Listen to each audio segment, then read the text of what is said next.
Hello. ഇന്ന് കാണുമ്പം തന്നെ മനസ്സിലായിട്ടുണ്ടാവുമല്ലോ, സോയാബീനാ.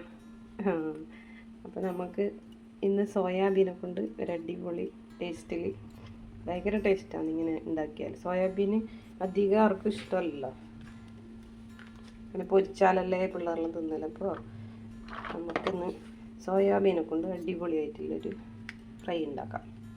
അതിന് വേണ്ട സാധനങ്ങളാണ് ഇതെല്ലാം. സോയാബീൻ എടുക്കാം, ഞാൻ ഇത്ര എടുത്തിട്ടു, നിങ്ങൾക്ക് ആവശ്യമനുസരിച്ച് എടുക്കാം.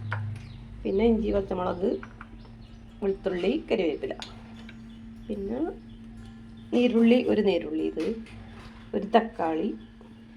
ഇത് എൻ്റെ വക ഞാൻ ഇട്ടതാണ്. ഉരുളക്കിഴങ്ങ് ഒരു ചെറിയ കഷ്ണം, ഒരു ടേസ്റ്റിന് വേണ്ടിയിട്ട്. അത് നിങ്ങൾക്ക് ഇഷ്ടമല്ലെങ്കിൽ ഇടണ്ട, പക്ഷേ ഇതും കൂടി ഇട്ടാൽ ഒരു നല്ലൊരു ടേസ്റ്റ് ഉണ്ടാവും. പിന്നെ വേണ്ടുന്നത് പൊടികളാണ്. മല്ലിപ്പൊടി, മുളക് പൊടി, മഞ്ഞൾപ്പൊടി, ഗരം മസാലപ്പൊടി, കുരുമുളക് പൊടി, വലിയ ജീരകത്തിൻ്റെ പൊടി. ഈ സാധനമാണ് വലിയ ജീരകത്തിൻ്റെ പൊടി. ഇത് മല്ലിപ്പൊടി, ഇതെല്ലാം ഓരോരോ സ്പൂൺ. മല്ലിമുളകും ബാക്കിയെല്ലാം അര സ്പൂണ്. കുറച്ചേ വേണ്ടൂ. സ്പൈസസ് കൂടുതൽ ചേർക്കണ്ട. അപ്പം നമുക്ക് ആദ്യം എന്താക്കേണ്ടതെന്ന് വെച്ചാൽ, വെള്ളം തിളക്കുമ്പോൾ, ഞാനിത് ഗ്യാസിൽ വെള്ളം വെച്ചിട്ടുണ്ട്. ഗ്യാസിൽ വെള്ളം തിളക്കുന്നുണ്ട്. നമുക്ക് സോയ അതിലേക്ക് ഇട്ട് കൊടുക്കാം. വെള്ളം തിളക്കുന്നുണ്ട്. സോയ ഇട്ട് കൊടുത്തിട്ട് കുറച്ച് ഉപ്പിടാം കേട്ടോ. ഉപ്പിട്ടിട്ട് കുറച്ചൊരു 1/4 ടീസ്പൂൺ ഉപ്പ് കൂടിയിട്ട് ഇതൊന്ന് വേവട്ടെ. ഇതൊന്ന് ഇളക്കി കൊടുക്കാം.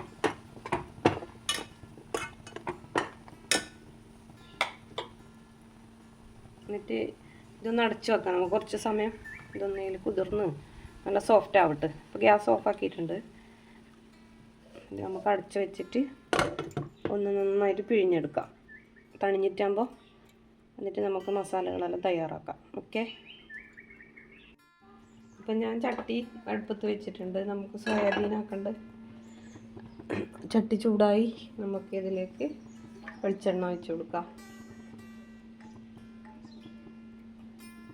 ഒരു 3 സ്പൂൺ ഒഴിച്ചാൽ മതി കേട്ടോ. പിന്നെ സോയാബീന് വെന്തിട്ട് ഇങ്ങനെ കട്ട് ചെയ്തിട്ട് ഞാനിങ്ങനെ മുറിച്ച് വെച്ചിന്. കുറച്ച് വലുതായതുകൊണ്ട് മുറിച്ചിട്ട് ഉപയോഗിക്കാം. അതെല്ലാം മുറിച്ചിന്. നല്ലോണം വെള്ളമെല്ലാം കളയണം കേട്ടോ, നല്ല ടേസ്റ്റ് ഉണ്ടാവാം. ഉണ്ടാക്കിയാൽ വെള്ളം നല്ലോണം പിഴിഞ്ഞിട്ട് എല്ലാം കളയണം. എണ്ണ ചൂടായിട്ടുണ്ട്. നമുക്ക് അതിലേക്ക് ഇഞ്ചി, വെളുത്തുള്ളി ഇതെല്ലാം ഇട്ട് കൊടുക്കാം.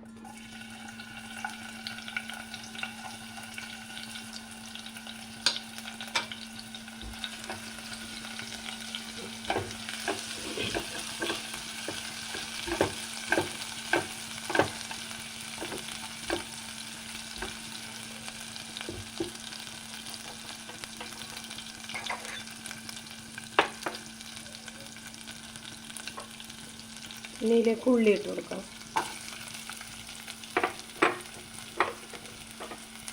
ചെറുള്ളിയാണ് കേട്ടോ. നന്നായിട്ടൊന്ന് വഴണ്ടി വരട്ടെ കേട്ടോ. ഇനി ഇതിലേക്ക് നമുക്ക് കരിയാമ്പില ഇട്ട് കൊടുക്കാം. എന്നിട്ട് മഞ്ഞൾപ്പൊടി ഇട്ട് കൊടുക്കാം. മഞ്ഞൾപ്പൊടിയുടെ പച്ചമണമെല്ലാം മാറില്ല.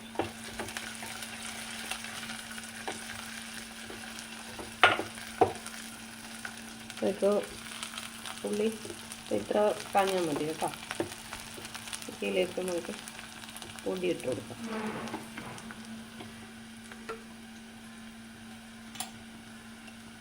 മഞ്ഞൾപ്പൊടി ആദ്യം ഇട്ട് കൊടുക്കാം കേട്ടോ.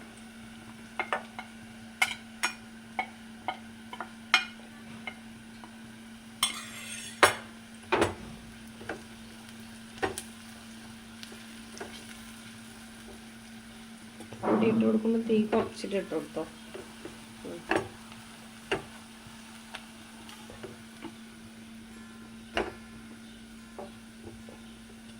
ഇനി മുളക് പൊടി ഇട്ട് കൊടുക്കാം.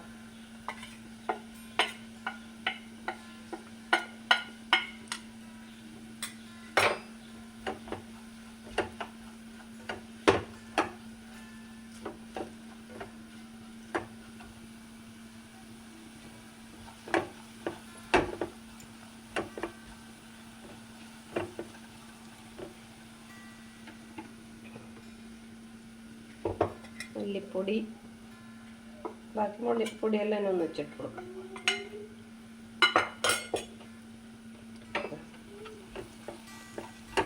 പൊടികളെല്ലാം ആയിട്ടാ, എല്ലാ പൊടിയും ഇട്ട് കൊടുത്തു. പൊടികളെ പച്ചമണം മാറിയ പാട് തക്കാളി ഇട്ട് കൊടുക്കാം നമുക്ക്.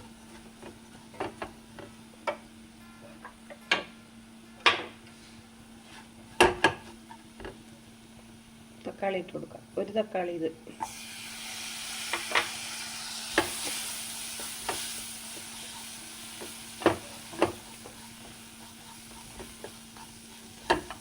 നന്നായിട്ട് തക്കാളി ഒന്ന് ഉടയട്ടെ. ഇനി നമുക്ക് സോയാബീൻ ഇട്ട് കൊടുക്കാം. സോയാ ചങ്ക്സ് നമ്മളെ ഹെൽത്തിന് ഭയങ്കര നല്ലതല്ലേ. കിടക്കെല്ലാം ഇങ്ങനെ ഇതാ ഉരുളക്കിഴങ്ങ് ഇട്ട് കൊടുക്കാം. ഇത് ഞാൻ ഒരു ടേസ്റ്റിന് വേണ്ടിയിട്ട് ഇടുന്നതാണ്. ഇതിട്ടാൽ നല്ല ടേസ്റ്റ് ഉണ്ടാക്കും. നിങ്ങളിങ്ങനെ ഉണ്ടാക്കി നോക്കും. ഞാൻ ഉണ്ടാക്കുന്നത് പോലെ നിങ്ങളെ കാണിക്കുന്നത്.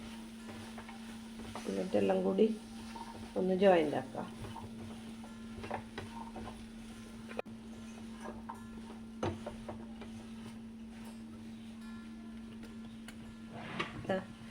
പിന്നെയാണുള്ളത്. ഇനി നമുക്കിതിലേക്ക് കുറച്ച് വെള്ളം ഒഴിച്ചിട്ട് ഇപ്പോൾ ഉരുളക്കിഴങ്ങും തക്കാളിയും പിന്നെ സോയയും എല്ലാം കൂടി ഒന്ന് വേവിട്ട് കുറച്ച് വെള്ളം ഒഴിച്ചിട്ട് നമുക്ക് ഒന്ന് അടച്ച് വെക്കാം. വേവിക്കാൻ ഒരു 5 മിനിറ്റ്. കുറച്ച് വെള്ളം ഒഴിച്ചിട്ട് നമുക്കൊന്ന് കുറച്ച് വെള്ളം ഒഴിക്കാം. കുറച്ച് മതി. എന്നിട്ട് ഒന്ന് ഇളക്കി കൊടുത്തിട്ട് എല്ലാം ഒന്ന് തിളച്ച് നല്ല വെന്ത് കുറുകട്ട്. പിന്നെ ഒരു കാര്യം നമ്മൾ ഇട്ടിട്ടതിൽ ഉപ്പിട്ടിട്ട. അപ്പം നമുക്ക് ഉപ്പ് നോക്കിയിട്ട് ഉപ്പിട്ട് കൊടുത്തിട്ട് അടച്ച് വെക്കാം. ഞാൻ സോയ വേവിക്കുമ്പോൾ ഇട്ട ഉപ്പേ ഉള്ളൂ. അപ്പോൾ നമുക്ക് ഉപ്പ് നോക്കാം.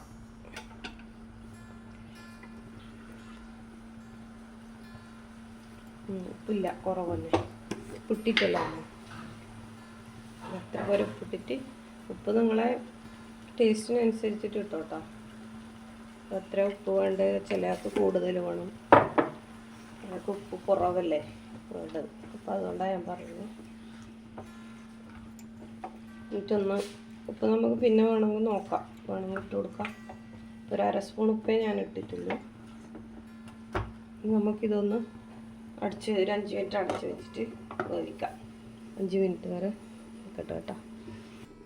5 മിനിറ്റ് അധികമായി, 6 മിനിറ്റ് ആയിട്ടായി. അപ്പം നമുക്കൊന്ന് തുറന്ന് നോക്കാം. സൂപ്പർ ടേസ്റ്റി ആയിട്ടില്ലേ സോയാബീൻ ഫ്രൈ റെഡിയായി. ഇതാ എന്ത് അടിപൊളിയല്ലേ.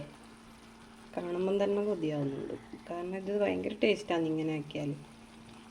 ഇതാ പിന്നെ സ്പൈസ് മസാലയെല്ലാം എരിവെല്ലാം പെടുന്നവർ കൂട്ടാം, കുറച്ചും കൂടി കൂട്ടാം കേട്ടോ. നമുക്ക് എരിവ് വേണ്ടാത്തതുകൊണ്ടാണ് മുളക് പൊടിയെല്ലാം കുറച്ച് കൂട്ടുന്നത്.